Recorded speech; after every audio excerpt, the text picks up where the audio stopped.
I'm going to say some things that most agents won't say out loud. And here in Gig Harbor, it's usually not the house that people regret. What they regret is not being told things that they need to hear. Part of my job is to make sure your eyes are wide open so you know exactly what you're getting into. When you look at how people get burned when they buy a house in Gig Harbor, a very clear pattern shows up. And that's what we are going to break down in this video. We're going to talk about 3 ways that agents might be protecting the deal and protecting themselves instead of protecting you. We're also going to talk about Gig Harbor changes that may affect your day-to-day life. And we're going to talk about ways that you can spot an honest agent up front before you sign anything. Hey everybody, my name is Darren Rivers. I am the Northwest Realtor and I am managing broker of the Rivers Group. Couple things real quick. There's going to be a QR code right here that's going to pop up. That's the relocation guide to Gig Harbor. Just scan that code and you can get all the information about Gig Harbor. So my team and I, we help hundreds and hundreds and hundreds of people relocate to Gig Harbor. And so this video is going to go into things that you should be on the lookout for. And we're going to help you make confident decisions where you have no regrets. And we're going to open your eyes to everything that you need to see, from the schools to safety to commute times, everything like that. Everything that you really need to take into consideration, because this is your day-to-day life. It's not just about the house. It's about everything that comes with it. So let's start with the one thing that applies everywhere. It doesn't matter if you're Gig Harbor or not. This may apply to you if you're thinking about relocating to Gig Harbor and you have a house somewhere else in the country that you need to sell. Let's dig into what you need to look out for when you go to sell your house. So one thing that I really want you to pay attention to is you should really research the agent that you want to work with and look at what their sales history is. If they only close a couple deals a year, you need to see what their motivations really are. Do they really need this paycheck so they're going to be their own advocate as opposed to yours? Or do you have a solid agent that consistently does deals, that doesn't worry about this house closing, particularly this week, is fine to slow everything down, make sure that they are your advocate, looking out for your best interests. And if it takes a little bit longer for all that stuff to line up, then great, they're doing their job. But you got to really pay attention to the strength of your agent and what their motivations really are. So when you go to sell your house, you should probably interview a couple different agents, right? Many agents will tell you what you want to hear. Let's say I come in and I do an evaluation of your home and I tell you it's worth $1 million. And another agent comes in and they kind of tell you all the similar things of what they're going to do to prep your home. And they say, I can get you $1.2 million. Well, of course that sounds great. And so I've lost listings because agents have told sellers inflated numbers to win the listing. Well, what does that really do? All that does is cause a lot of disappointment and a lot of frustration and a long time on the market, price reduction after price reduction. You end up selling it 6 months later for less than if you would have priced it appropriately in the first place. So here are the realities of when a house is on the market and it's listed too high. Okay, so first of all, here's one of the lines I say: buyers are brutal. Buyers have no emotional attachment to your house. They walk in, they look at black and white. They look at what the home value is compared to other homes they have looked at. They also look at things that they're going to want to do to make it their own, whether it be improvements, repairs, whatever it may be. So if you start at an inflated price, shoot, they may not even come look at your home. And all this does is lead to time on the market. And the longer you are on the market, you lose value. Your first 21 days is your magic time on the market when you're going to get the most attention, the most showings, and the most probability for a good offer. After that, it starts to decline. Now, if you're only at 30 days, I wouldn't panic. If you're at 60 days, 90 days, well then,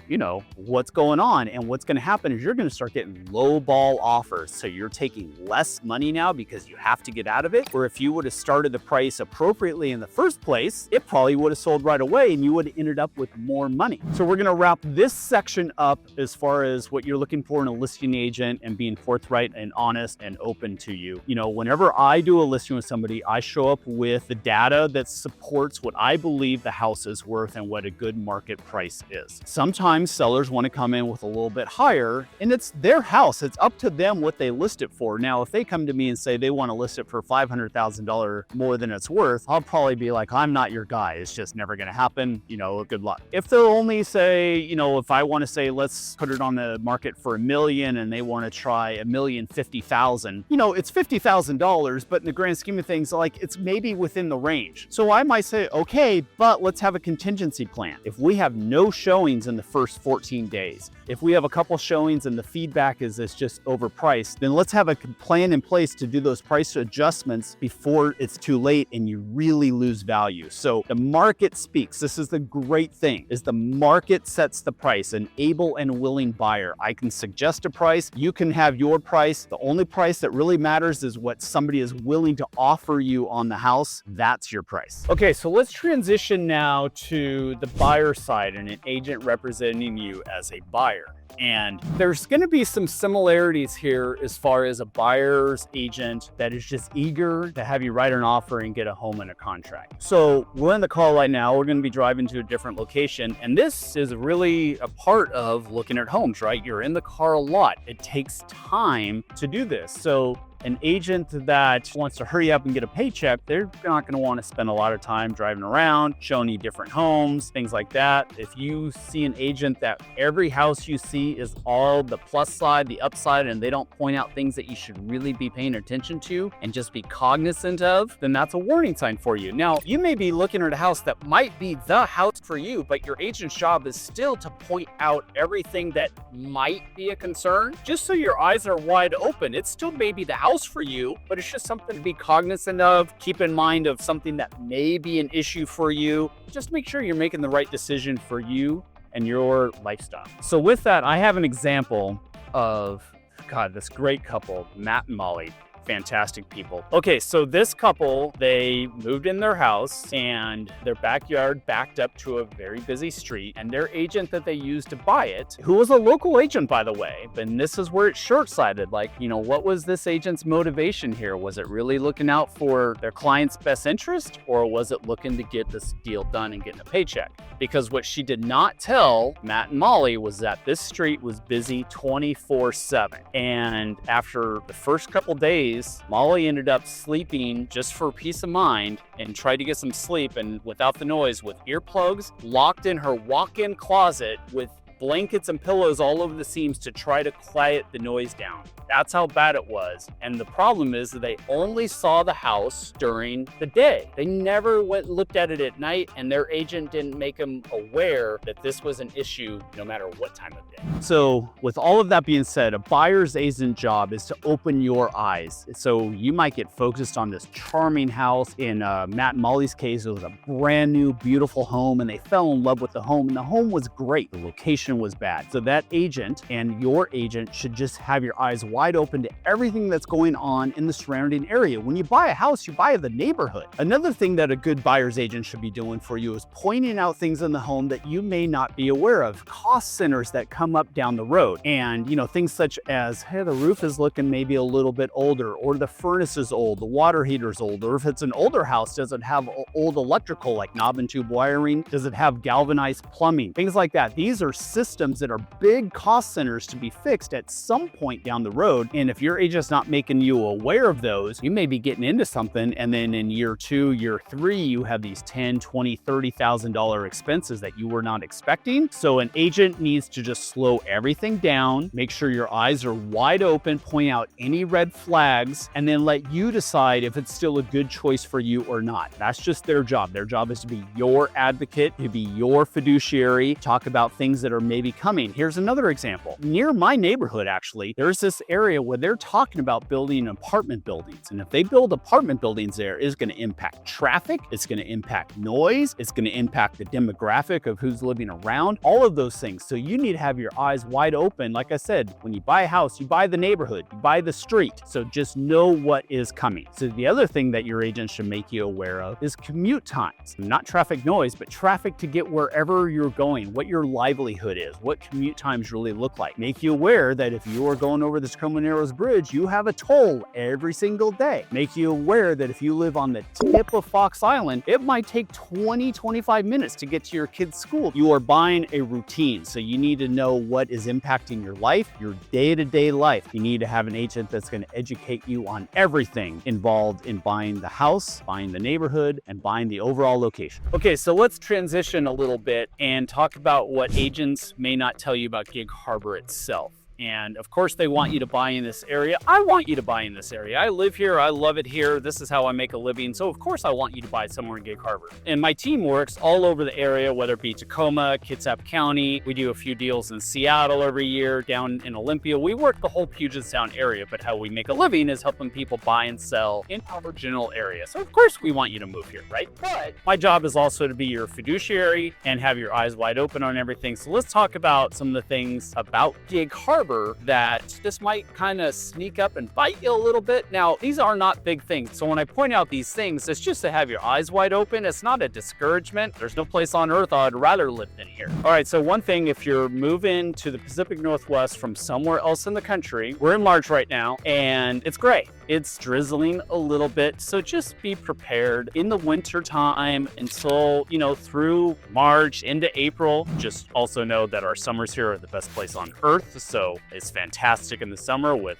great weather, no bugs, no humidity, 80 degrees every day. It's perfect. Another thing to be aware of, Gig Harbor has grown significantly in the last 10, 15 years, and traffic is a bit more of a problem than it used to be. It's not Seattle traffic, it's not big city traffic, but there are definite slowdowns during rush hour times at certain places in Gig Harbor. Highway 16, when you approach the first couple exits, the Olympic exit or the Watchet exit at 4:30 in the afternoons, there's some slowdowns now, whereas 10 years ago, there never was. Going over to Key Peninsula, over the Purdy Bridge during those rush hour times, you're gonna have delays for sure. There's the bridge toll, right? If you go over to Tacoma, you are paying a toll to get over to Tacoma. It's free to come back, but you're paying to get over there. And downtown, especially in like the weekends and the summer and the touristy kind of times, it's busy. Parking is difficult. It's charming, it's fun, it's lively, all that sort of stuff, but it's kind of a little crowded. So if you're looking to live downtown, it's just kind of busy. And public parking, I mean, if you have your own house, you park in your driveway, that's fine. But if you're going down just to hang out for the weekend or hang out for the day, parking might be an issue. Another thing that your agent should really be pointing out to you when you're looking at her home is environmental issues that could be a concern and things that you guys can look into together before you get too deep into a house. What if you're on the water? Is there flood insurance issues that you need to work about? Are there wetland issues that you need to work about on the property that may inhibit what you can do with it, expand or build an ADU or a shop or things like that? So these are things that are very easy to find out by either just calling your insurance agent, by looking at county maps as far as wetlands, things like that. You should have your agent doing some of this legwork up front for you. It doesn't take very long, but it's valuable information. Okay, so another thing that your agent should be pointing out to you, depending on what kind of loan type you're using. So if you're getting a loan and you're using a government-sponsored loan, like a VA or an FHA loan, those appraisals are more stringent. They're more strict than a conventional loan. And of course, if you're buying cash, unless you choose to get an appraisal done, there's no appraisal that's part of the process. And some of these government loans have restrictions that a house may or may not qualify for that kind of a loan. And it would really, be unfortunate if you get a house under contract using a type of loan product where that loan doesn't qualify on that house because it has disqualifiers. Peeling paint is a big one. Peeling exterior paint is a huge issue for FHA and VA loans. And unless the seller is willing to rectify that, they're never going to approve the loan. And one more thing that you guys should be aware of is insurance. And I talked about this a little bit before, insurance as far as like flood insurance and things like that. Well, insurance is getting stricter and stricter. And a lot of companies won't even write a policy on a house if the roof is more than 15 years old. So that's another thing that your agent should be looking out for, is what is the condition of the roof. Try to find out when it was last replaced. Check with your insurance company to see what their rules are on it. And the last thing I want to touch on that your agent should keep an eye out for you is it depends on what your intended use of the property is. If it's your single family home or if it's an investment property. There's a lot of places, and Gig Harbor is one of them, that has struggled with this, especially the city limits as far as short-term rentals and what the rules and permits are for that. So if you want to buy a place place and use part of it or all of it as an Airbnb or a VRBO? Are you allowed to do that? It would be really unfortunate to buy a place with that intention and then find out you can't even do it in the first place. So you need to have somebody that knows those rules for you, or at least can do that research with you and get you the answers that you need. So the last part of this is, how do you find that agent that is the best fit for you and that is going to be your advocate? And this is how I really like to work, and this is how I teach my team to work, is to really be forthcoming, direct, and honest. Yes, we want to build with your excitement, and it should be a fun process, but it should also be slowed down and make sure you're not rushing to the wrong decision. Let's look at this black and white. Let's look at it objectively and not emotionally. These are things that a good agent should do. Take that emotion out so you know exactly what you're getting into, so you're not going to have a disrupted life down the road and everything falls into place as it should. I would much rather have the uncomfortable conversations up front, such as if I'm listing your home, just saying, hey, it's really not worth this. You're not going to get a buyer to sell this or buy this at this price. And if we listed at this, you're going to end up losing money. I would rather have that conversation up front than say, yep, I think we could get it for that. Let's list it. And then 3 months later, talk about price reductions and then them question me as to why I didn't tell them this in the first place. I want realistic expectations. Realistic expectations lead to successful transactions. They don't lead to frustrations. So again, when you're looking for that agent, find somebody that wants to work for you no matter how long it takes. And I tell all of my clients, I don't care if you buy a house next week, next month, next year. I'm here to help you out, be a resource for you, and make sure you're making the right decision. When you have a buyer's agent, you're on the buyer side, somebody that's going to keep your eyes wide open and keep you focused on the important things and not just let your emotions run with you. You need to find somebody that's going to be totally honest with you about Gig Harbor or wherever you're looking, about the specific house, about the street, about the neighborhood, about the whole area, everything that comes with it. So again, your eyes are open. I got to say this over and over and over. I want your eyes to be wide open as what you're getting into, because you're talking about your life and your daily routines and things that are going to affect you every single day. You need an agent that's going to point out all the things that you may not see, because you may pull up to a house and just fall in love. It's charming, it's cute, the neighbors are great, but what if the furnace is 25 years old and the water heater is 20 years old and the roof is 35 years old and it has knob and tube wiring and galvanized plumbing, and all of a sudden you're looking at $150,000 to update all of that stuff? You need somebody that's going to point that stuff out to you so you don't get under contract to buy it, have a home inspection done, and then have your bubble burst because the home inspector points all this stuff out. You can't afford to fix it. The seller can't afford to do it. All of a sudden you're starting over from scratch. You're out $500 for a home inspection and you're 3 or 4 weeks behind schedule. So again,